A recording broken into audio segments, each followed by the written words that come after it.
जी जनाब, इन्वेंट्री की रिकॉर्डिंग हम लोगों ने कर ली कि जब भी इन्वेंट्री आएगी तो उसकी कॉस्ट में क्या क्या चीज़ें शामिल होगी। जब वो परचेज होकर आपके स्टॉक में आएगी तो स्टॉक की वैल्यूएशन कैसे करेंगे। फिर हमने ये बात भी कर ली कि जब हम उसे सेल करेंगे तो सेल की कॉस्ट ऑफ सेल्स कैसे कैलकुलेट करेंगे। तो ये तमाम चीज़ें कैलकुलेट करने के बाद हम लोगों ने क्लोजिंग स्टॉक की कैलकुलेशन भी एक सवाल में कर ली। अब हम ये देख रहे हैं कि इन्वेंट्री की जो क्लोजिंग स्टॉक है जो आपने कैलकुलेट कर लिया है उसमें कुछ और चीज़ें भी देखनी होती हैं रिपोर्टिंग डेट के ऊपर, यानी कि जिस डेट के ऊपर आपने क्लोजिंग स्टॉक रिपोर्ट करना है। यानी कि रिपोर्टिंग डेट नॉर्मली वो डेट होती है जिस डेट पे आप फाइनेंशियल स्टेटमेंट्स बना रहे होते हैं। उस डेट के ऊपर अगर आपने क्लोजिंग स्टॉक कैलकुलेट कर लिया है, आपके स्टॉक में कुछ क्लोजिंग स्टॉक आ गया है, तो उस क्लोजिंग स्टॉक में क्या क्या मजीद चीज़ें देखने की ज़रूरत है ताकि ये जो अमाउंट हम फाइनेंशियल स्टेटमेंट्स में प्रेजेंट करें, ये जो अमाउंट है ये बिल्कुल ठीक हो, इसमें कोई गलतियां ना हो। तो जनाब, सबसे पहली चीज inventory valuation at reporting date. Reporting date के ऊपर इन्वेंट्री की वैल्यूएशन में आपने सबसे पहले जो चीज देखनी है that is NRV check. NRV क्या होता है? एनआरवी कहते हैं नेट रिलाइजेबल वैल्यू। ये एक ऐसी वैल्यू होती है जो कि किसी भी एक स्टॉक के अंदर, जब आप उस स्टॉक को अपने पास रखते हैं तो उसके अंदर ये उसकी क्वालिटी है कि ये कितने पैसे आपको कमा के दे सकती है। ठीक है जी। हमें IAS 2 यानी कि जो अकाउंटिंग स्टैंडर्ड नंबर 2 है वो ये कहता है कि भाई साहब, आपने जो भी स्टॉक आपके पास पड़ा हुआ है, जब आप फाइनेंशियल स्टेटमेंट में उसे रिपोर्ट करने लगे हैं तो एक दफा जरा रुक के सोचें कि क्या ये जो इन्वेंट्री आपने अपने पास रखी हुई है, क्या ये कम अज कम इतने पैसे हमें कमा के दे सकती है।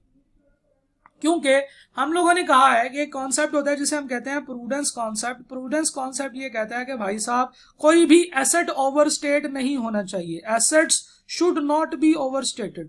तो कहीं ऐसे तो नहीं है कि जो आपके पास जो स्टॉक है वो इस अमाउंट पे पड़ा हुआ है जितनी उसने कमा के नहीं देनी। आपके पास स्टॉक पड़ा हुआ है 2 मिलियन का, जब आप उसे सेल किया आपने, जब सब्सिक्वेंटली तो आपको पता चला कि ये तो सिर्फ 1.9 मिलियन हमें कमा के दे सका। तो ऐसे तो नहीं होना चाहिए, स्टॉक तो 1.9 मिलियन पे फिर रिपोर्ट होना चाहिए। तो जनाब, ये स्टैंडर्ड जो है ये कहता है कि भाई साहब, जब भी कभी आप क्लोजिंग स्टॉक फाइनेंशियल स्टेटमेंट्स में प्रेजेंट करने लगो तो एक दफा रुको और ये देखो कि इसकी कॉस्ट कितनी है। कॉस्ट आपको कहां से पता चलेगी? जो हम इससे पीछे टॉपिक पढ़ के आए हैं, इसका क्लोजिंग स्टॉक भी हमने निकाल के देखा, 4 डिफरेंट मेथड से क्लोजिंग स्टॉक भी निकाल के देखा कि क्या क्या आता है।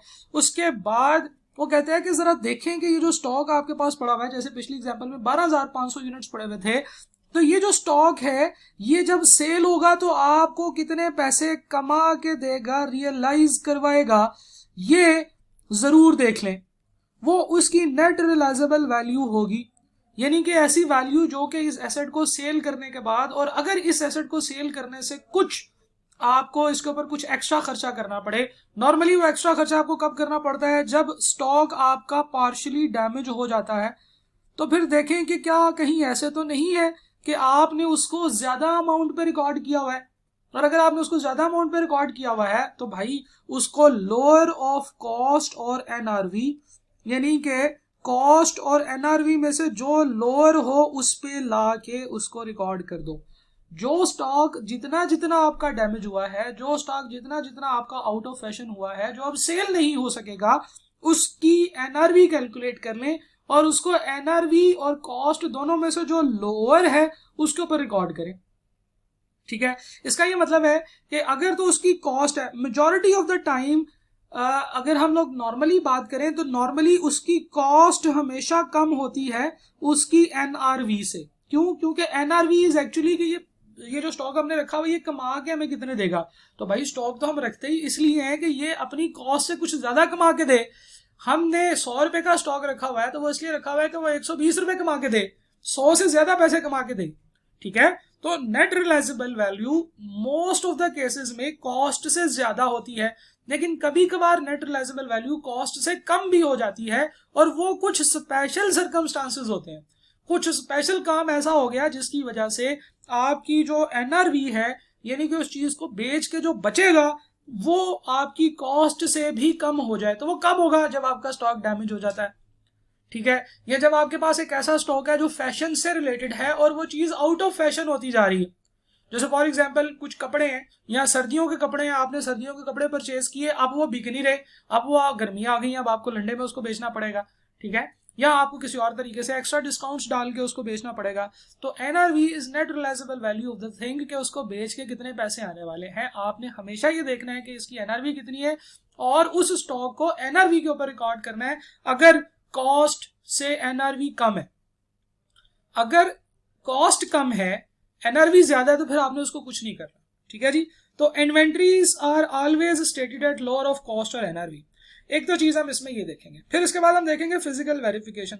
जरा फिजिकली चेक करेंगे तो फिर हमें पता चलेगा ना कि हमारे पास क्या वाकई ही इतना स्टॉक है। हमने तो कागजों में देखा, स्टोर लेजर कार्ड में, जैसे हमने पिछली एग्जांपल में देखा 12,500 यूनिट्स थे, ये हमें पता चला। जब हमने फिजिकल वेरिफिकेशन की तो फिर हमें दो चीजें उस सवाल से पता चली थी। एक चीज क्या पता चली थी कि जनाब ये जो स्टॉक काउंट हम लोगों ने किया तो हमें पता चला कि 2500 यूनिट्स जो हैं ये लॉस्ट है, ठीक है, ये तो जाया हो गए।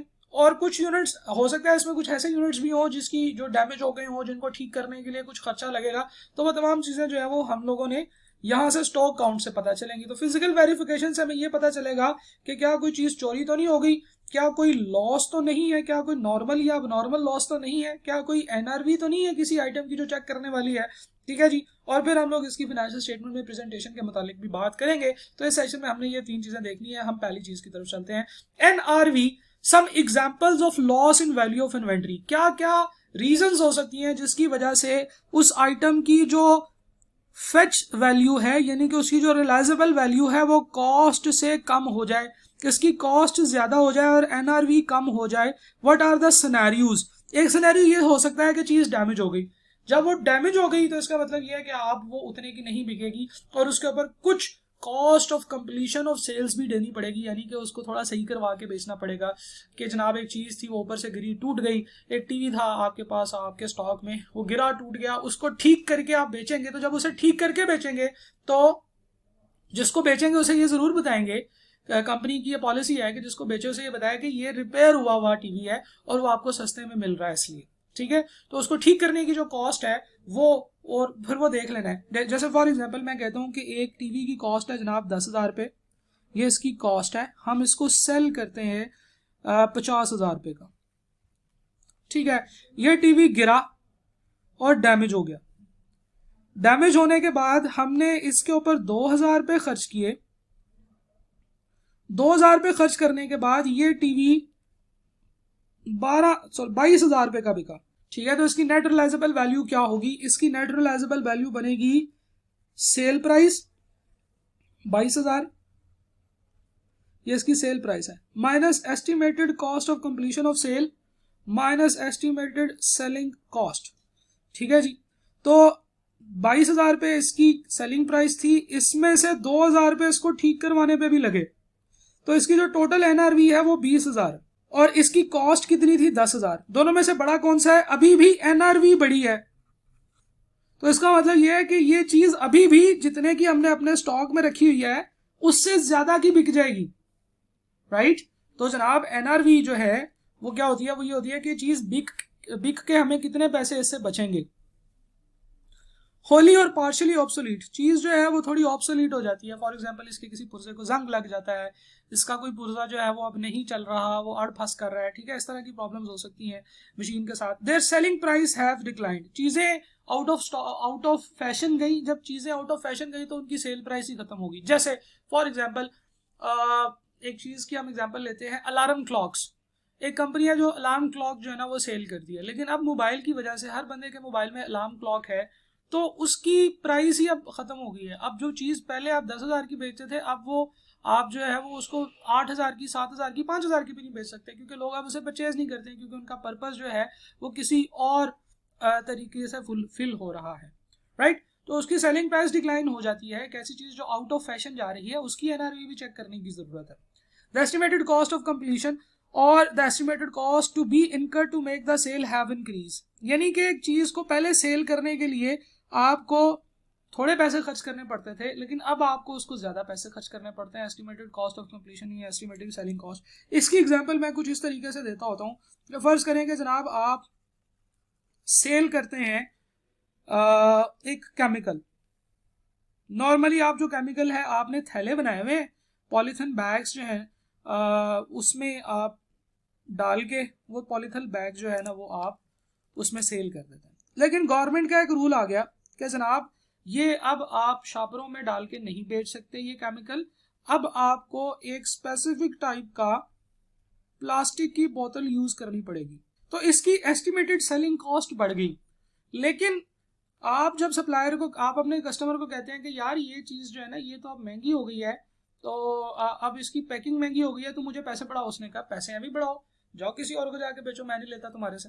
तो आप कहेंगे फिर तो प्राइस नहीं बढ़ा सकते हम, हमें फिर इसको खुद देखना पड़ेगा। तो हमने ये देखना है कि उसकी कॉस्ट ऑफ कंप्लीशन तो नहीं बढ़ गई। ऐसे तो नहीं है कि उसको जब हम लोग किसी और चीज में पैक करते हैं फिर बेचते हैं तो वो जितने उतने की बोतल नहीं होती जितने का वो केमिकल है, ठीक है, उतने का, यानी कि वो केमिकल नहीं है जितनी जितनी महंगी बोतल है जिसमें डाल के सेल करना है। कहीं ऐसे तो नहीं है कि उसकी वजह से हमारी कॉस्ट बढ़ रही है। तो ये तमाम चीजें जो है ना ये हम एस्टिमेट करते हैं। NRV is the estimated selling price, इसे हम कहते हैं ESP। NRV is equal to ESP in the ordinary course of business less the estimated cost of completion of sale minus ECC and minus estimated cost necessary to make the sale minus ECS, ठीक है, estimated cost of completion of sales. ठीक है, तो इस तरीके से NRV में से हम लोग माइनस करते हैं। अब देखिए सेलिंग कॉस्ट जो है यहां पे देखिएगा, estimated cost necessary to make the sales, यानी कि उस चीज को सेल करने के लिए आपको कुछ एक्स्ट्रा कॉस्ट लगानी पड़ती है। फॉर एग्जांपल आपको उसको मार्केट करना पड़ता है, तो यहाँ पे सेलिंग कॉस्ट जो है वो हम लोग एनआरवी में से माइनस कर देते हैं एस्टिमेटेड सेलिंग प्राइस में से।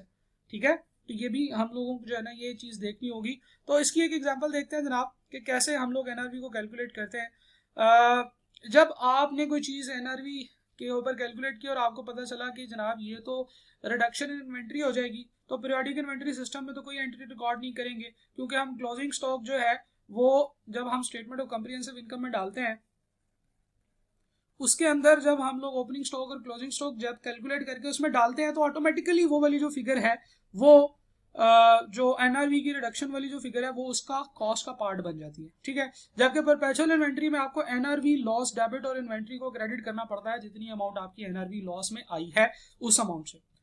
तो जनाब इसकी एक एग्जांपल देखते हैं जनाब। A business has 4 items of inventory. A count of inventory has established that the amount of inventory currently held at cost are as follows. Item 1 के 700 यूनिट्स हैं, 2 के 320 यूनिट्स हैं, 40 यूनिट्स हैं और 500 यूनिट्स हैं। हर एक आइटम की अलग अलग इन्वेंट्री अब वो आपने फाइंड आउट करनी होती है एनआरवी, और फिर आपने देखना होता है कि क्या हर एक आइटम की एनआरवी उससे बेहतर है। हर एक आइटम की कॉस्ट बताई हुई है जनाब। इन्वेंट्री आइटम की कॉस्ट है 20, 50, 200 और 12। ठीक है, अगर हम इनकी एस्टिमेटेड सेलिंग प्राइस की बात करें जिसे हम ESP भी कहते हैं, जो कि कैलकुलेशन ऑफ एनआरवी के लिए जरूरी है, कि वो ये यूनिट जो 20 रुपए का पड़ा हुआ है ये 25 रुपए का सेल होता है और इसको सेल करने के लिए कोई एक जो है ना वो रुपया भी खर्च नहीं करना पड़ता। इसका मतलब ये है कि ये जो चीज इसकी एनआरवी है वो estimated selling price minus additional cost of realisation per unit, यानी कि एस्टिमेटेड कॉस्ट ऑफ कंप्लीशन। तो हमारे पास जो एनआरवी आएगी that will be equal to estimated selling price minus estimated cost of completion. तो इसकी जो एनआरवी आ रही है दैट इज 25 रुपीज। ठीक है, अच्छा जी, दूसरे यूनिट की बात करते हैं। ये यूनिट 50 रुपए का है और इसकी एस्टिमेटेड सेलिंग प्राइस है 52 रुपए, लेकिन इसको सेल करने की जो कॉस्ट है वो 2 रुपए आ जाएगी, यानी कि इसकी जो नेट रियलाइजेबल वैल्यू है वो 50 है। तो ये जो यूनिट 25 का है, 20 का है, ये 25 का बिक रहा है, ये ओके है, ये गुड है। इसको कॉस्ट पे ही जो है ना वो आपको करना पड़ेगा वैल्यू। ये जो है दूसरा आइटम टाइप नंबर 2, ये 50 रुपए की आ रही है और 50 रुपए ही इससे कमा रहे हैं हम, तो दोनों सेम ही है। तो हम इसको भी लोअर ऑफ, मतलब नॉर्मली तो लोअर का फॉर्मूला लगता है, लेकिन दोनों ही सेम है तो फिर हम किसी पे भी रख लें एक ही बात है। ठीक है जी, आइटम नंबर 3 की बात करते हैं। 250 रुपया जो है वो इसकी सेलिंग प्राइस है, 55 रुपए इसको सेल करने में लग जाते हैं हमारे, और ये हमारे पास इसकी कॉस्ट है 200 रुपए। इसका मतलब ये है कि जब हम इसका एक यूनिट सेल करेंगे तो 250 रुपए हमें आएंगे, 55 रुपए हमें दे के ये 195 रुपए इससे बचेंगे। तो ये जनाब गलती है। गलती क्या है? गलती ये है कि 200 रुपए का यूनिट था और उसको सेल करके आपको 195 रुपए आ रहे हैं। तो भाई क्यों? इस आइटम को फिर आपने एनआरवी पे लेके जाना है, यानी कि इसको 195 रुपीज पे लिखना है, 200 रुपए पे नहीं लिखना। क्यों? क्योंकि ये 200 रुपए तो हमें कमा के नहीं देगा, और प्रूडेंस कॉन्सेप्ट कहता है कि भाई इसको तुम उस अमाउंट पे रखो जितनी अमाउंट ये कमा के देगा, इसको उस अमाउंट से ज्यादा नहीं करना आपने, राइट। और देन ये जो 12 रुपए का यूनिट है ये 15 रुपए का बिक रहा है, 1 रुपया इसमें से जो है ना वो इसकी कॉस्ट ऑफ कंप्लीशन है, तो ये 14 रुपए का भी बिक रहा है, इसका मतलब है ये भी कॉस्ट के ऊपर रखा जाएगा। तो इसका मतलब ये है कि अगर कॉस्ट और एनआरवी सेम भी हो तो फिर आप कॉस्ट पे रख लें, एनआरवी पे रख लें, एक ही बात है। अगर आप इन्वेंट्री आइटम को ऐसे देखें कि उसकी कॉस्ट ज्यादा हो और एनआरवी कम हो तो फिर आप उसको एनआरवी पे रिड्यूस कर देंगे। तो जनाब इस तरीके से जो हमारी जो टोटल कॉस्ट बनेगी हर आइटम की 14,000 और इसकी एनआरवी बन रही है 17,500। ये 17,500 कैसे आया? हमने 700 को मल्टीप्लाई किया इसकी पर यूनिट की एनआरवी के साथ, विच इज 25। ठीक है जनाब, हम इन दोनों में से छोटी कौन सी थी? वो 14,000 थी। ठीक है, इसी तरीके से हम लोगों ने दूसरे आइटम की टोटल कॉस्ट निकाली। टोटल कॉस्ट कैसे निकाली? हमने 320 को मल्टीप्लाई किया कॉस्ट के साथ, तो ये बनी 320 मल्टीप्लाई बाय 50, और इसकी टोटल एनआरवी निकाली, 320 यूनिट्स को हमने मल्टीप्लाई किया इसकी एनआरवी के साथ विच इज 50। तो हमें पता चला कि ये दोनों सेम है, तो हमने जो है ना वो इस इन्वेंट्री आइटम को, इन्वेंट्री आइटम नंबर 2 को 16,000 पे वैल्यू कर दिया। तो जिस अमाउंट पे जो आपकी एनआरवी कम होगी तो आप उसको एनआरवी पे वैल्यू करेंगे, अगर आपकी टोटल कॉस्ट कम होगी तो आप उसको टोटल कॉस्ट पे वैल्यू करेंगे। और हर आइटम ऑफ इन्वेंट्री को अलग अलग चेक करना है कि क्या वो आइटम ऑफ इन्वेंट्री जो है वो ठीक है या नहीं है। सिमिलरली आइटम नंबर 3 जो है, इसमें कॉस्ट निकल रही है 8,000 और एनआरवी निकल रही है 7,800, तो फिर हमने इसको 7,800 पे वैल्यू किया है, जिसको हमने एनआरवी पे वैल्यू किया है। इसको भी मैं लिख देता हूँ, इसको कॉस्ट पे वैल्यू किया है, इसको कॉस्ट पे। और ये वाला जो आइटम है इसकी टोटल कॉस्ट कम है, एनआरवी ज्यादा है, तो इसको भी हम कहेंगे कि इसको भी कॉस्ट पे वैल्यू किया है। हम लोग आगे चलते हैं अगली एग्जाम्पल की तरफ। आपके पास ये एग्जाम्पल है जनाब, आपके पास product A B C D है, इनकी कॉस्ट अवेलेबल है और कॉस्ट के बाद एस्टिमेटेड सेलिंग प्राइस है, और सेलिंग प्राइस में उसने बताया है कि ये जो सेलिंग प्राइस है 20% ऑफ द मार्क 20% मार्कअप के ऊपर है। ठीक है जी, और एस्टिमेटेड सेलिंग कॉस्ट है, एस्टिमेटेड कॉस्ट ऑफ कंप्लीशन है, ratio of credit sale based on past experience का क्रेडिट सेल्स कितनी है और उनकी रिकवरी कितनी है, और बैड डेट एक्सपेंस कितने हैं। तो ये जो 3 चीजें हैं, ये वाले 3 कॉलम्स, ये तो आपके लिए रेलिवेंट नहीं है। क्यों? क्योंकि अभी आप सिर्फ ये वाले जो इन्वेंट्री है इसको पढ़ रहे हैं, इसके अलावा जो है ना वो आप नहीं कर रहे। ठीक है, तो हम लोग सिर्फ ये वाली चीजें देखते हैं कि उसने ईएसपी दिया है, ईएससी दिया और ईसीसीएस दिया है, यानी कि estimated cost of completion of sales भी दिया है।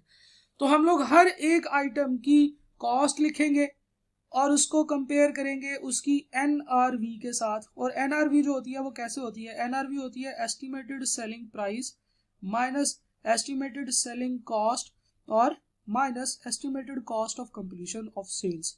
तो सिर्फ पहले आइटम की हम लोग करते हैं। इसकी जो कॉस्ट है वो कितनी है जनाब? इसकी कॉस्ट है 100,000। ठीक है जी, इन आइटम्स की जो एनआरवी है अब हम उसकी कैलकुलेशन करते हैं। Estimated selling price 20% of markup है।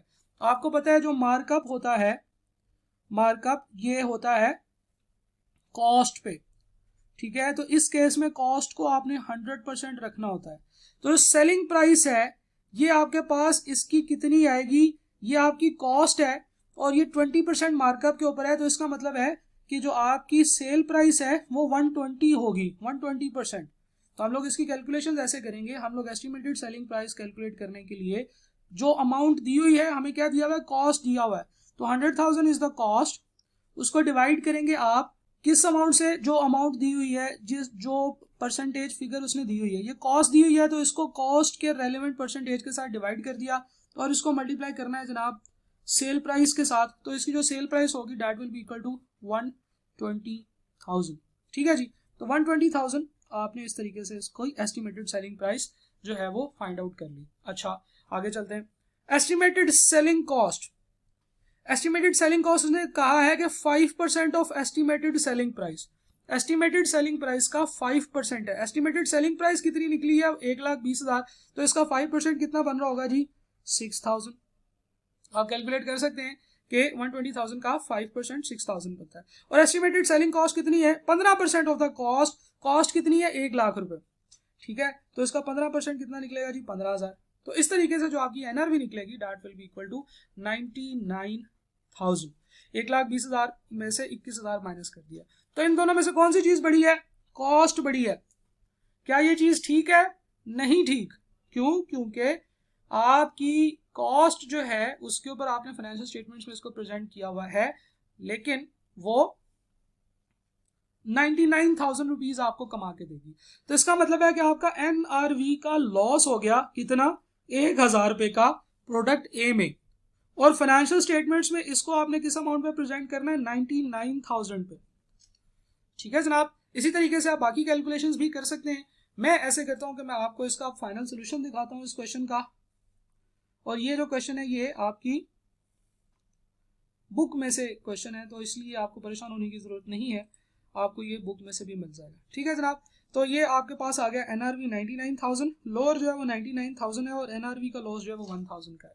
सिमिलरली आप यहाँ से मार्जिन वाले क्वेश्चन की भी कैलकुलेशन कर सकते हैं। एक मार्जिन की कैलकुलेशन भी कर लेते हैं, क्योंकि मार्कअप और मार्जिन जो है वो दोनों एक दूसरे के साथ मिलते जुलते हैं। दो सिनेरियोज हैं जनाब जो इसने यहाँ पे दिए हैं। एक दिया है 20% मार्कअप, 20% मार्कअप, और इसमें उसने कॉस्ट बताई है 100,000 जो हम पहले कर चुके हैं।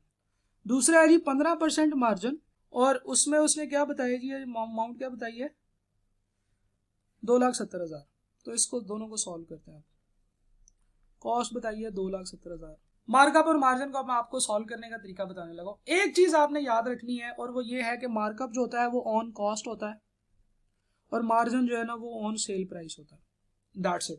अगर आपको ये चीज याद है तो आगे काम आसान है। आपने एक छोटा सा टेबल बनाना है विच इज के जनाब सेल प्राइस, उसमें से प्रॉफिट माइनस किया तो आपके पास बच जाती है जी कॉस्ट। आपने एक कॉलम बनाना है परसेंटेज का, और एक कॉलम आपने बनाना है अमाउंट का। इधर भी आपने यही करना है, सेल प्राइस, प्रॉफिट, इसमें से माइनस करेंगे प्रॉफिट, आपके पास आ जाएगी कॉस्ट। एक आपने परसेंटेज का कॉलम बनाना है, एक आपने अमाउंट का कॉलम बनाना है। ठीक है जी, दोनों तरफ एक ही काम कर दिया।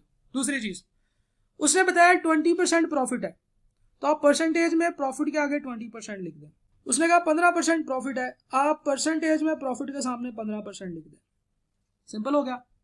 दूसरी चीज उसने कहा ये मार्कअप है, तो मार्कअप ऑन कॉस्ट होता है, कॉस्ट के आगे 100 लिख दें परसेंटेज में। उसने कहा margin, margin on sale price होता है, तो सेल प्राइस के सामने 100 लिख दें। तीसरा स्टेप, ये जो परसेंटेज का कॉलम बना हुआ है इसको बैलेंस कर लें। इसको बैलेंस कैसे करेंगे कि किस चीज में से 20 माइनस करें कि 100 आए। 120 में से 20 माइनस करें तो 100 आता है। इसको बैलेंस करते हैं कि 100 में से 15 माइनस करें तो कितना आता है? 85%। ठीक हो गया।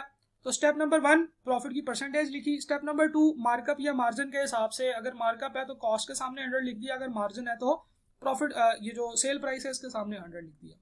नाउ आपको जो अमाउंट दी हुई है वो आप अमाउंट में सामने लिख दें।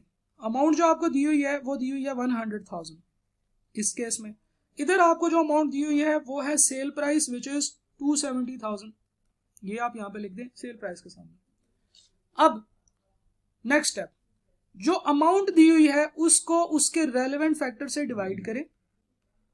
100,000 को उसके रेलेवेंट फैक्टर 100% से डिवाइड करें, और जो आपने उनमें से फाइंड करना है उसके रेलेवेंट परसेंटेज के साथ मल्टीप्लाई कर दें। फॉर एग्जांपल अगर मैंने सेल प्राइस फाइंड करनी है तो मैं ऐसे करूंगा कि कॉस्ट को कॉस्ट की परसेंटेज से डिवाइड किया और सेल प्राइस की परसेंटेज से मल्टीप्लाई किया, तो मेरे पास ये बनेगी जनाब 120,000।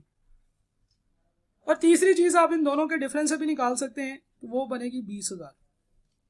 सिमिलरली आपको यहाँ पे भी उसने कॉस्ट दी हुई है, ये 270,000 is your cost. Right right right right right, ये कॉस्ट है, कॉस्ट के सामने लिखेंगे 270,000। ओके, और फिर आपने अगर सेल प्राइस फाइंड आउट करनी है या कोई भी और चीज फाइंड करनी है तो आप कॉस्ट है जी 270,000 डिवाइडेड बाय 85%, और इसको मल्टीप्लाई करना है 100% के साथ। ये आंसर आएगा जनाब। अब बताएं जी 317,647, 317,647, और आप इन दोनों का डिफरेंस निकाल के आप इसका प्रॉफिट भी कैलकुलेट कर सकते हैं, जो कि मेरे ख्याल से बनेगा जनाब 47,647। ठीक है जी, ऐसे ही बनेगा जी। ठीक है, तो जनाब this was the concept of markup and margin जो हम लोगों ने डिस्कस कर लिया। अब हम आगे चलते हैं। स्टॉक की वैल्यूएशन से पहले एक छोटी सी चीज हम देख लेंगे। जो तीसरी चीज थी जो हम वो दूसरी जगह पे देख रहे हैं वो है जनाब के इन्वेंट्री को किस तरीके से प्रेजेंट किया जाए। तो IAS 2 ने इन्वेंट्रीज को प्रेजेंट करने के हवाले से कुछ गाइडलाइंस दी हैं। उन्होंने कहा है कि जब आप एक्चुअली फाइनेंशियल स्टेटमेंट के अंदर चीजें प्रेजेंट करेंगे तो सबसे पहली चीज जो आपने प्रेजेंट करनी होगी that is accounting policy. Accounting policy बतानी है कि इसकी अकाउंटिंग पॉलिसी आपने क्या रखी है और उस अकाउंटिंग पॉलिसी के ऊपर आपने उसको प्रेजेंट करना है, ठीक है। अच्छा, दूसरी चीज आपने ये बतानी है carrying amount of good units separately for each class of stock. जो भी आपके पास क्लास ऑफ स्टॉक पड़ा हुआ है, 3 क्लासेस ऑफ स्टॉक हम लोगों ने पढ़ी। हमने पढ़ी रॉ मटेरियल, हमने पढ़ा वर्क इन प्रोसेस और हमने पढ़ा फिनिश गुड्स। तो इन तीनों को अलग अलग बताना होगा और फिर उसके बाद ऐसे आइटम्स की कैरिंग अमाउंट भी बतानी होगी जिनको NRV के ऊपर आपने रखा हुआ था और NRV का लॉस भी बताना होगा। ये नहीं है कि आपने बस ये बता दिया कि बस ये जो है ना ये हमारे पास स्टॉक है, आपने ये भी बताना है कि NRV का लॉस हुआ है और किस वजह से हुआ है वो भी बताना पड़ेगा। Reason and circumstances of NRV loss, ठीक है। तो NRV नेट रियलाइजेबल वैल्यू आपने बताना होगा कि जनाब हमारा जो स्टॉक था वो डैमेज हो गया था, इस वजह से हमने जो है ना उसको NRV पे रिकॉर्ड किया है। कितना लॉस हुआ उसकी वजह से वो भी आपको दिखाना पड़ेगा, ठीक है जी। और यहाँ पे आपके सामने जो राइट साइड है, यहाँ पे आपको 2 तस्वीरें नजर आ रही हैं। जो लोग तो जिन्होंने मेरे से नियर ईयर पे कोर्स पढ़ा है, आपको पता है कि हम लोग अमरीली स्टील्स की फाइनेंशियल स्टेटमेंट्स जो है ना उनको सामने रखते हुए वहां से देखते हैं कि प्रैक्टिकली चीजें क्या हो रही हैं। तो अमरीली स्टील्स की ईयर एंड 2020 की जो है ना वो ये फाइनेंशियल स्टेटमेंट्स के कुछ पिक्चर्स हैं जो मैंने यहाँ पे लगाई हुई हैं। आप उसको नेट से भी डाउनलोड कर सकते हैं, आप देख सकते हैं कि एक्चुअली फाइनेंशियल स्टेटमेंट्स क्या होती हैं। बहरहाल हम लोग यहाँ पे बात करते हैं। तो उन्होंने स्टॉक के मुतालिक अपनी जो पॉलिसी है वो नोट नंबर 5.5 में बताई हुई है। उन्होंने बताया कि the stock in trade are valued at lower of cost और NRV, ठीक है। ये बात तो बतानी चाहिए थी। Cost comprises all cost of purchase, cost of conversion and other cost incurred in bringing the inventory to their present location and condition. ये वही बात जो हम लोगों ने पढ़ी थी उसको समराइज करके इन्होंने यहाँ पे लिखा हुआ है। और ये एक्चुअली आप इनकी वेबसाइट पे जाएंगे, अमरीली स्टील की वेबसाइट से, तो वहां से आपको मिल जाएंगी। Most of the companies in Pakistan are using this same statement. वो इसी तरह की स्टेटमेंट देती हैं जिससे कि बच्चों को पता चल जिससे पब्लिक को पता चलता है कि स्टॉक की वैल्यूएशन क्या की गई है। और ये स्टैंडर्ड की रिक्वायरमेंट है कि भाई आपने इस तरीके से स्टॉक प्रेजेंट करना है। Raw material first in first out basis पे वैल्यू होता है। Work in process weighted average cost पे वैल्यू होता है। फिनिश गुड्स वो जो आपने मैन्युफैक्चर की है वो वेटेड एवरेज पे, और जो आपने परचेज की हैं और परचेज करके आगे सेल कर रहे हैं वो first in first out method पे होती है, ठीक है। तो ये बात हम लोगों ने की थी कि डिफरेंट टाइप का cost formula different type of items के लिए रखा जा सकता है। आल्दो कि आपको इस तरह का क्वेश्चन नहीं आएगा कि जनाब आपको अलग अलग वेटेड मेथड्स दे दे, तो आपको बहरहाल फिर भी परेशान होने की जरूरत नहीं है। आप समझेंगे अगर आपको एक ही सवाल में डिफरेंट चीजें आ गई हैं तो आप समझिए कि एक नहीं 2 सवाल आपको आए हैं, ठीक है। दोनों की अलग अलग कैलकुलेशन होगी। स्टॉक इन ट्रांजिट, एक ऐसा स्टॉक जो आपके पास आपके स्टॉक में नहीं है, वो इन ट्रांजिट है, तो इस तरह के स्टॉक को भी अलग से प्रेजेंट किया जाता है। दिस इज द रूल, क्योंकि आपने हर क्लास ऑफ द स्टॉक को अलग अलग प्रेजेंट करना है, ठीक है जी। तो ये है कि invoice value plus other charges paid thereon upon the reporting date. NRV signifies the estimated selling price in ordinary course of business less estimated cost of completion and estimated cost necessary to be incurred to make the sales। ये exactly वही चीज है जो हम लोगों ने standard से पढ़ी थी। तो एक्चुअली रियल लाइफ में भी इसी तरीके से फाइनेंशियल स्टेटमेंट्स के अंदर ये चीज प्रेजेंट की जाती है। इन्होंने फिर अपना जो स्टॉक एंड ट्रेड है उसका नोट नंबर 12 बनाया हुआ है जिसमें उन्होंने बताया कि रॉ मटेरियल हमारे पास इतना है, इन ट्रांजिट हमारे पास इतना है, वर्क इन प्रोसेस इतना है, फिनिश गुड्स और मैन्युफैक्चरिंग और ट्रेडिंग का इतना है, ठीक है जनाब। तो इस तरीके से इन्होंने प्रेजेंट किया हुआ है, डिस्क्लोज किया हुआ है अपना stock in their financial statements. तो फाइनेंशियल स्टेटमेंट्स में इसको इतनी डिटेल के साथ डिस्क्लोज करना चाहिए आपका जो स्टॉक है उसको। हम लोग आगे चलते हैं, फिजिकल वेरिफिकेशन की बात करते हैं। फिजिकल वेरिफिकेशन क्या होती है कि जब भी आप रिपोर्टिंग डेट पे होते हैं, रिपोर्टिंग डेट पे आपको चाहिए कि आपके पास स्टोर लेजर कार्ड से या आपके पास अपने अकाउंटिंग रिकॉर्ड से एक क्लोजिंग स्टॉक की फिगर आ रही होती है कि यार इतने यूनिट्स हमारे पास क्लोजिंग स्टॉक पड़ा हुआ है। लेकिन ये जरूरी होता है कि आप एक दफा फिजिकल वेरिफिकेशन अपने स्टॉक की कर लें ये श्योर करने के लिए कि जितना कागजों में आ रहा है क्या उतना जमीन पे भी पड़ा हुआ है। दिस इज इंपॉर्टेंट, क्योंकि अगर इसमें कोई इस तरह की चीजें होंगी जिसकी वजह से इन्वेंट्री की वैल्यू कम हो रही है तो वो कागजों से पता नहीं चलेगी, वो स्टॉक की शक्ल देख के पता चलेगी कि ये स्टॉक क्या वाकई इसका एनआरवी लॉस हो चुका है, क्या ये स्टॉक जो है ये चोरी तो नहीं हो गया, डैमेज तो नहीं हो गया, कहीं ऐसे तो नहीं है कि हमारे पास स्टॉक की शीट्स में, हमारे पास अकाउंटिंग रिकॉर्ड में कुछ और चीज आ रही है और एक्चुअली वो ग्राउंड पे तो उतनी अमाउंट पड़ी नहीं हुई। वो हमें फिर पता चलेगा कि हमने यहाँ तो ग्राउंड पे कोई गलती की है, ठीक है, ग्राउंड पे कोई चीज जो है वो चोरी हो गई है, ग्राउंड पे कोई चीज ऐसी किसी ऐसी जगह पे लगा दी है जहाँ पे नहीं लगानी चाहिए थी, या हमारे जो रिकॉर्ड्स हैं या ये जो स्टोर लेजर कार्ड है ये गलत बना हुआ। स्टोर लेजर कार्ड भी तो चेक होना चाहिए ना, कि ये देखने के लिए कि इसमें कोई गलती तो नहीं है। तो जब आप इसमें कोई गलती करेंगे तो वो स्टोर लेजर कार्ड यहाँ से पता चल जाएगा। अच्छा, stock take is physical verification of the quantities of inventory that the business has, ठीक है जी। Each item of inventory is counted and entered onto an inventory sheet. एक इन्वेंट्री शीट होती है जिससे quantity of the stock and quality of the stock इन दोनों का पता चलता है, ठीक है। हमें ये पता चलता है कि कोई आइटम ऑफ इन्वेंट्री चोरी तो नहीं होगी, कागजों से थोड़ी पता चलेगा, वो तो जाके देखेंगे तो पता चलेगा कि ये चीज़ तो यहाँ पे पड़ी नहीं हुई, कोई डैमेज तो नहीं हो गई, कोई ऐसे तो नहीं है कि आपने एंट्री करते वक्त फॉर एग्जांपल कोई कंपोनेंट ए था उसकी जगह कंपोनेंट बी में उसकी एंट्री कर दी है और कंपोनेंट बी का जो स्टॉक है वो आपके पास कागजों में कम हो गया, हालांकि ग्राउंड पे ज़्यादा पड़ा हुआ है। क्यों? क्योंकि वहां पे आपने एक एंट्री रिकॉर्ड ऐसी कर ली है जो कि वो कंपोनेंट बी गया ही नहीं था, कंपोनेंट बी तो यहीं पे हमारे स्टॉक में पड़ा हुआ है, ठीक है। वो चीज़ें सेल ही नहीं हुई थी, लेकिन क्योंकि हमने गलत एंट्री कर दी थी तो हमारे पास वो आ रहा है कि वो सेल हो गई थी, right, okay. Failure to record receipt, कभी कभार ऐसे होता है कि कोई ट्रांजैक्शन हो जाती है आप उसको रिकॉर्ड नहीं कर पाते, तो ये भी यहाँ से पता चलेगा। Failure to record an issue, ये भी पता चलेगा यहाँ से। तो जनाब कुछ चीज़ें जो फिजिकल इश्यूज हैं वो भी हमें पता चलेंगे कि क्वांटिटी इसकी खराब है, क्वालिटी खराब है, और कुछ हमारे अकाउंटिंग रिकॉर्ड की भी चेकिंग होगी कि ये अकाउंटिंग रिकॉर्ड हमने ठीक मेंटेन किया हुआ है या नहीं मेंटेन किया हुआ। तो फिर इन दोनों चीज़ों से हमें पता चलेगा कि कोई गलती तो नहीं है। जैसे हम लोगों ने अभी जो एग्जांपल देखी थी पीछे, उसमें हमने ये बात की थी कि हमें स्टॉक वेरिफिकेशन से ये पता चला था कि जनाब कुछ आइटम ऑफ इन्वेंट्री जो है वो चोरी हो चुके हैं, कोई 2500 यूनिट्स जो है ना वो चोरी हो गए थे, जो हमने भी एग्जांपल देखी उसके अंदर।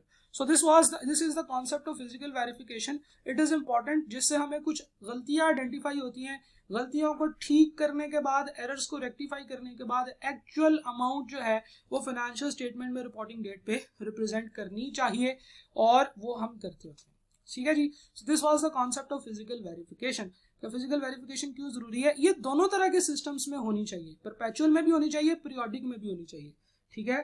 तो पीरियोडिक में जो इंपॉर्टेंट चीज है वो है स्टॉक टेक, ठीक है।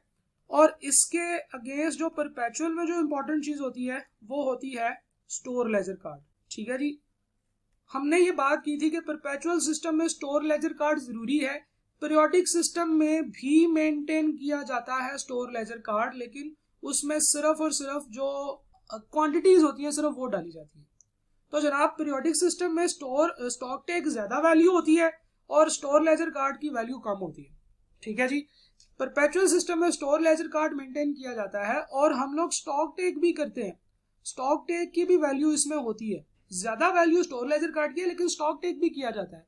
तो दोनों तरह के सिस्टम्स में दोनों चीजें होती हैं, बस ये है कि किसी को किसी जगह पे ज्यादा फजीलत हासिल है और दूसरे को दूसरी जगह पे ज्यादा फजीलत हासिल है। जैसे फॉर एग्जांपल पीरियोडिक सिस्टम में स्टॉक टेक बहुत ही इंपॉर्टेंट है, ये करना जरूरी है, ये नहीं करेंगे तो आप अपनी फाइनेंशियल स्टेटमेंट्स को कंप्लीट नहीं कर पाएंगे। हाँ, स्टोर लेजर कार्ड भी मेंटेन करना चाहिए, बस ये दोनों एक दूसरे के साथ जो है ना वो रिकंसाइल करके टैली कर लिया करें। परपेचुअल के अंदर स्टोर लेजर कार्ड मेंटेन करना जरूरी है, स्टॉक टेक करना जरूरी नहीं है। फाइनेंशियल स्टेटमेंट्स के लिए स्टोर लेजर कार्ड आपने मेंटेन किया हुआ है, आप इसी के थ्रू जब आप एंट्रीज कर रहे होंगे तो आपकी फाइनेंशियल स्टेटमेंट्स बन जाएंगी, लेकिन स्टॉक टेक भी करते हैं ताकि गलतियां आइडेंटिफाई की जा सके, right. So this was the concept of stock take और रिपोर्टिंग डेट के ऊपर स्टॉक टेक। और ये कोई इसमें कोई मुश्किल चीज़ नहीं है, आप लोग स्टॉक टेक करते हैं तो आपको कुछ चीज़ें पता चलती हैं। आपको जो चीज़ें पता चलती हैं वो है जी नॉर्मल लॉस, जिसकी आप एंट्री कर लेते हैं। आपको जो चीज़ पता चलती है उसे कहते हैं हम अब नॉर्मल लॉस, जिसकी आप एंट्री कर देते हैं। और आपको एक और चीज़ पता चलती है कि एनआरवी एडजस्टमेंट कुछ करनी है कि नहीं करनी, जिसकी आप नॉर्मली वही एंट्री कर लेते हैं जो आपने इससे पहले सीख के आए हैं, राइट। अच्छा, एग्जामिनर को जब ये चीज़ पता चली कि यार रिपोर्टिंग डेट पे हम लोग दो चीज़ों को आपस में रिकंसाइल कर रहे हैं, तो एग्जामिनर की आंखों में जो है ना वो चमक आई उसके जहन में एक शरारत आई, उसने कहा बच्चों की ऐसी की तैसी, हम बच्चों को जो है ना वो करेंगे तंग।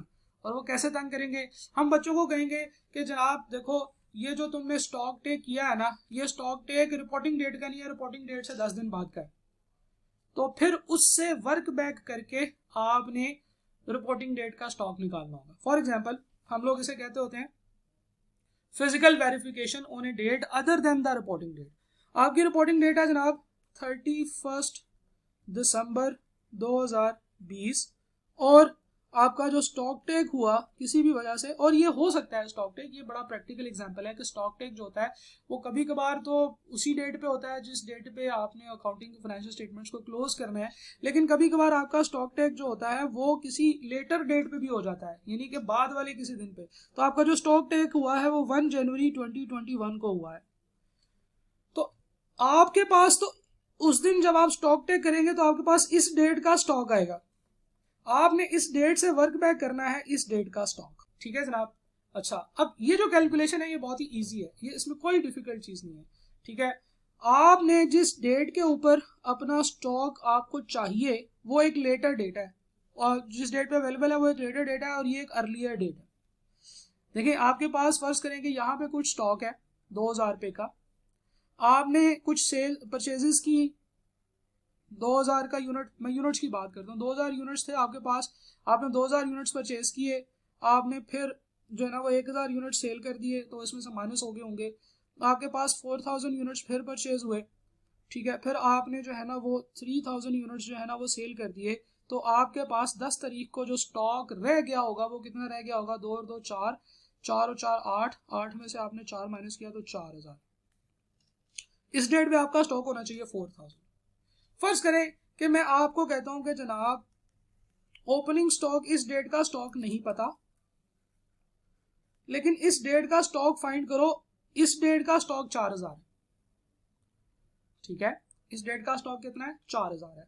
तो इस अमाउंट से इस अमाउंट तक आते हुए जितनी चीजें हमने ऐड की थी, इस अमाउंट से वापस जाते हुए हमें वो माइनस करनी पड़ेंगी, और जितनी चीजें माइनस की थी वो प्लस करनी पड़ेंगी। तो इस तरीके से हम लोग इन दोनों डेट्स का कंपैरिजन करते हुए ओपनिंग स्टॉक फाइंड आउट कर सकते हैं। फर्स्ट करें वो x है, तो x किसके इक्वल होगा, x will be equal to 4000।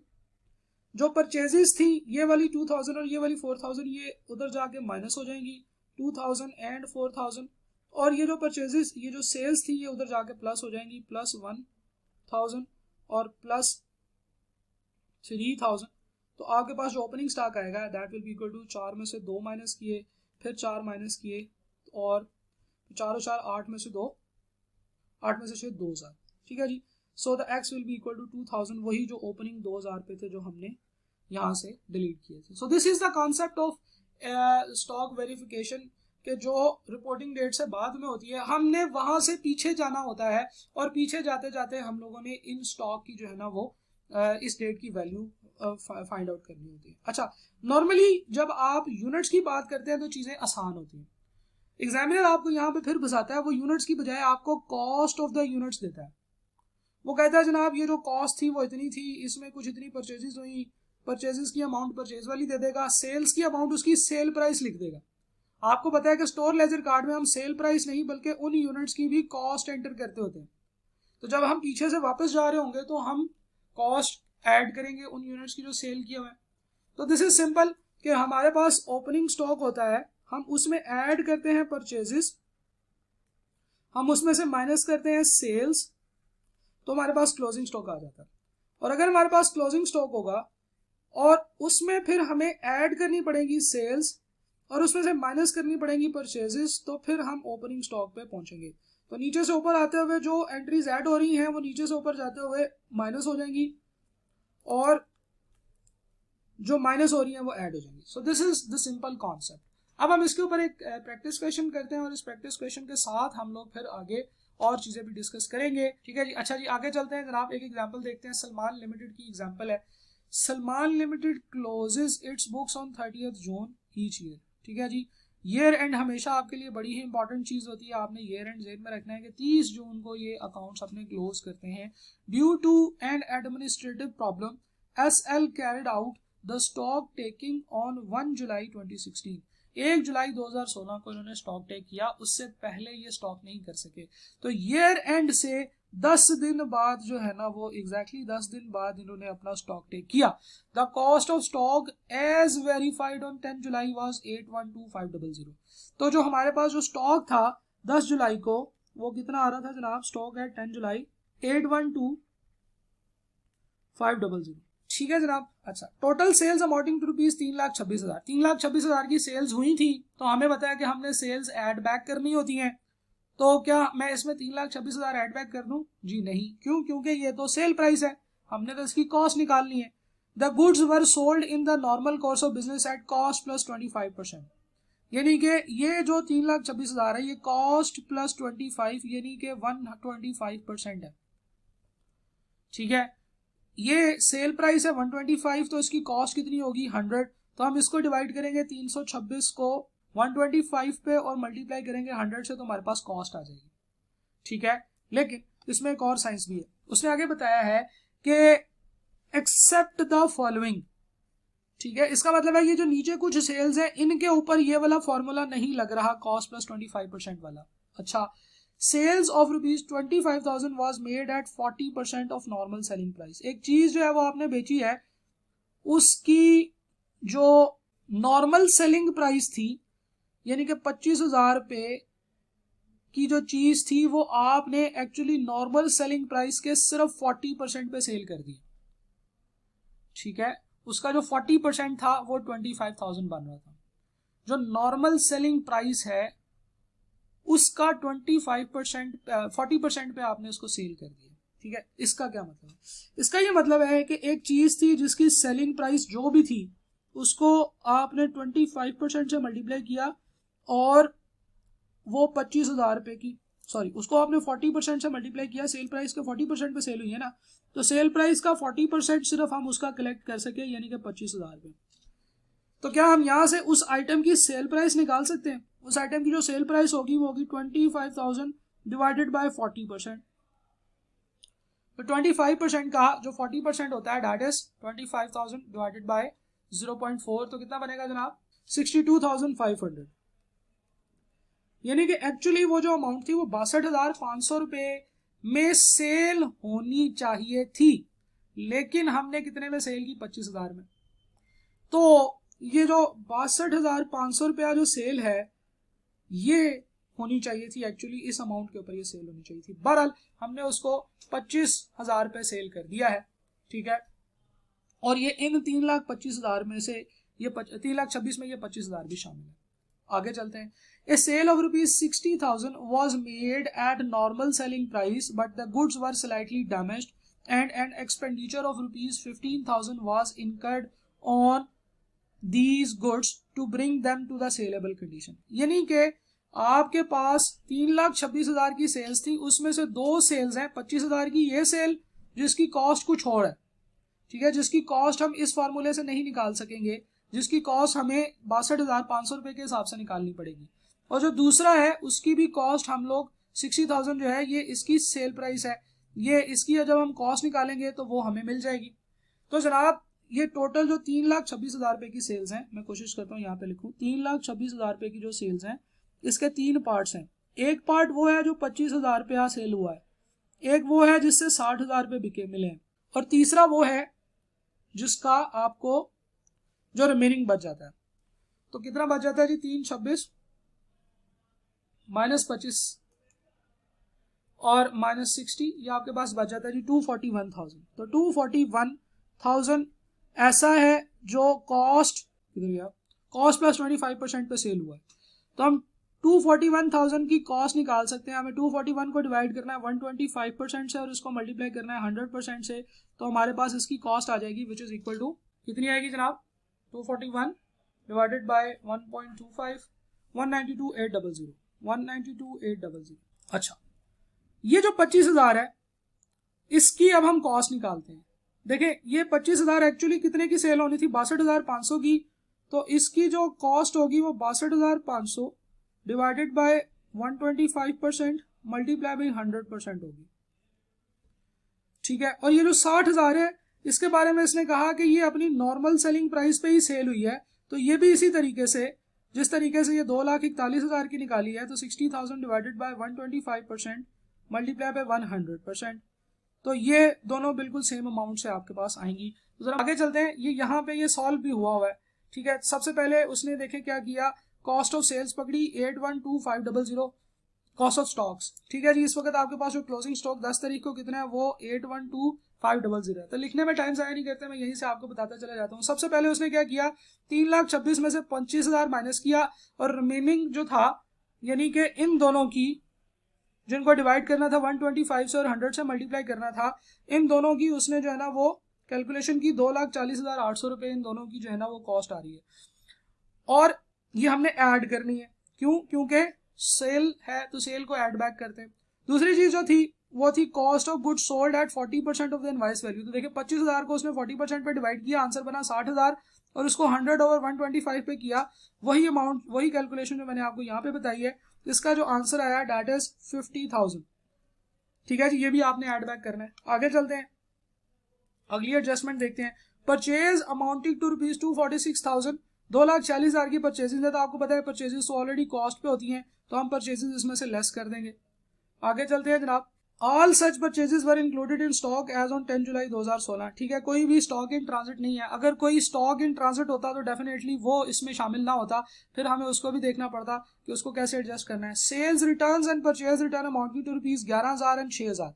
देखें जो सेल्स रिटर्न है वो तो सेल प्राइस पे ही होंगी, तो 11,000 को भी 125 से डिवाइड करना पड़ेगा और 100 से मल्टीप्लाई करना पड़ेगा ताकि आप इसकी कॉस्ट निकाल लें, ठीक है जनाब।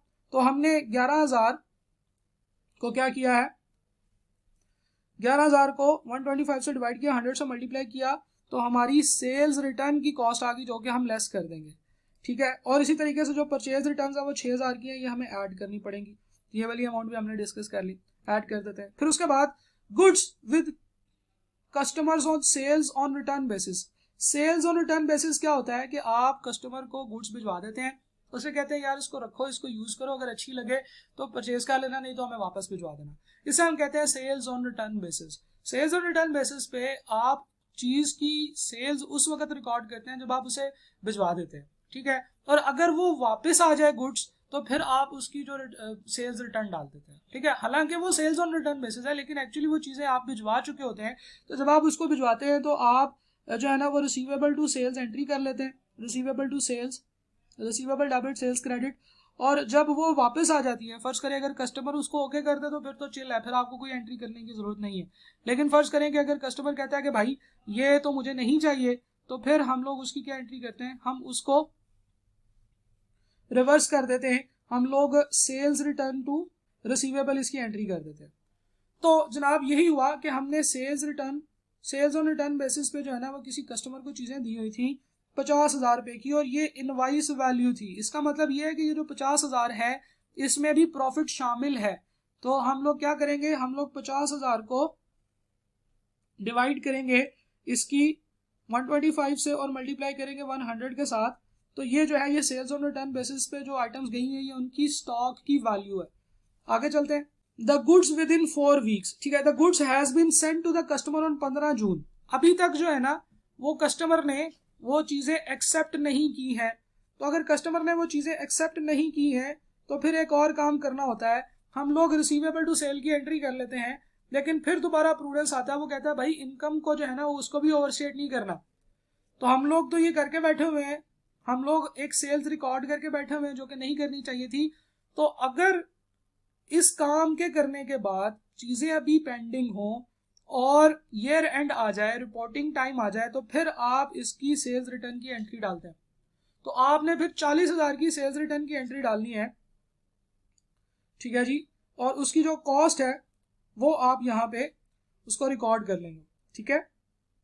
अच्छा, अब एक और चीज भी देखनी है कि जब आपकी सेल्स ऑन रिटर्न है तो वो चीजें आपके पास इधर स्टॉक में तो नहीं है, ठीक है। और फिर आपने उसको जो फैसिलिटेशन करनी है उसकी वो इस तरीके से करनी है कि ना वो आपकी इस स्टॉक में है और ना ही वो आपकी उस स्टॉक में आएंगी, तो फिर हम उसको यहाँ पे एंटर नहीं करेंगे। देखें ये किया हुआ, goods on sales on return basis 50,000 minus 20,000 और इसके बाद उसको इनटू 100 डिवाइडेड बाय 125, ठीक है। अच्छा, अब ये 20,000 क्या है, इसको भी जरा देख लेते हैं। One of the customer informed SL on 29 January 2016 that the goods worth ₹20,000 has been destroyed in fire। एक कस्टमर ने उनको कहा है कि 20,000 रुपए की जो गुड्स हैं वो डिस्ट्रॉयड बाय फायर हो गई हैं। अच्छा, कस्टमर आपको क्यों कहेगा कि आपकी गुड्स जो हैं वो डिस्ट्रॉयड बाय फायर हो गई? ये आपका एक ऐसा स्टॉक है जो सेल्स ऑन रिटर्न बेसिस पे गया हुआ है, ठीक है। उसी पॉइंट के अंदर है ना, देखें उसी पॉइंट के अंदर बात हो रही है कि एक कस्टमर था, आपने वैसे 50,000 रुपए की चीजें दी हुई थी, लेकिन उसमें से उसने कहा कि 30,000 की चीजें ऐसी हैं जो डिस्ट्रॉयड बाय फायर हो गई हैं 29 जून 2016 को, आपके ईयर एंड से भी एक दिन पहले। तो अब वो आपका स्टॉक नहीं है, अब वो आपका लॉस है जिसको आपने करना होगा। तो एक्चुअली जो 50,000 रुपए की चीजें हैं वो सारी की सारी 50,000 रुपए की चीजें नहीं है, उसमें से 20,000 की चीजें जो है ना ऐसी हैं जो जाया हो चुकी हैं। तो फिर हम लोग उस 20,000 की चीजों को हम लोग यहाँ से गुड्स ऑन सेल्स और रिटर्न बेसिस यहाँ से माइनस कर देंगे। तो जो हमारे पास रिमेनिंग सेल्स और रिटर्न बेसिस पे चीजें रह जाएंगी वो 30,000 की रह जाएंगी और उसकी कॉस्ट फिर हम लोग यहाँ से माइनस कर देंगे। क्यों? क्योंकि 20,000 रुपए की चीजें तो वैसे ही जाया हो चुकी, वो अब हमारे स्टॉक का पार्ट नहीं है, ठीक है जी। उसकी हम लोग एनआरवी की कैलकुलेशन करेंगे। तो जैसे ही आप लोगों ने स्टॉक 30 तारीख वाले पे पहुंच गए, ठीक है, तो अब आपने रिपोर्टिंग डेट पे खड़े होके उसकी एनआरवी की कैलकुलेशन चेक कर लेनी है, ठीक है।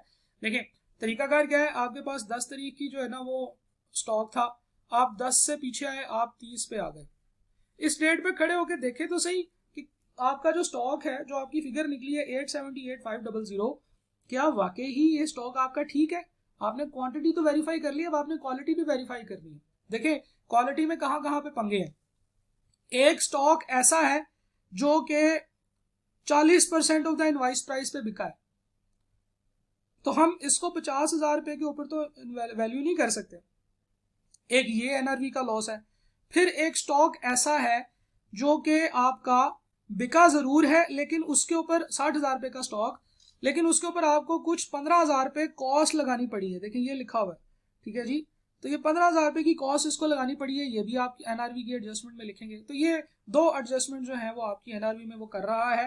देखिए 878,500 का स्टॉक था, इसमें से एनआरवी की एडजस्टमेंट उन्होंने माइनस की। Stock on which repair is done 60,000 का वो स्टॉक है और उसकी जो कॉस्ट है वो इतनी है, 45,000 रुपए का वो बिकेगा, 48,000 रुपया वो हमारे स्टॉक में आ रहा था। तो लोअर कौन सी अमाउंट है? 45,000।